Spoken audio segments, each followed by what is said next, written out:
अस्सलाम वालेकुम। गल्फ खबरें में आप तमाम लोगों को वेलकम करते हैं। हर पाकिस्तानी, इंडियन और बांग्लादेशी वर्कर हजरात को एक बड़ी वार्निंग जारी की गई है।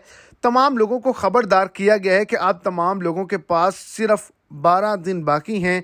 उसके बाद अब तमाम लोगों के खिलाफ सख्त कार्रवाई की जाएगी। आपको मुखालफे, आपको जुर्माने किए जाएंगे, आपको पकड़ा जाएगा, आपको सज़ा सुनाई जाएगी। आप तमाम लोगों के पास सिर्फ 12 दिन बाकी हैं।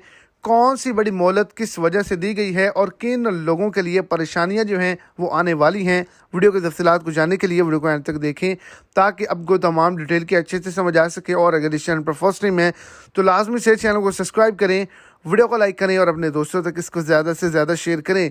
हर उस शख्स के लिए बड़ी परेशानी है, हर उस शख्स को जुर्माना किया जाएगा, पकड़ा जाएगा, सख्त कार्रवाई की जाएगी जो कि नाकाबिले इस्तेमाल गाड़ियों को रिकॉर्ड से नहीं हटाएंगे।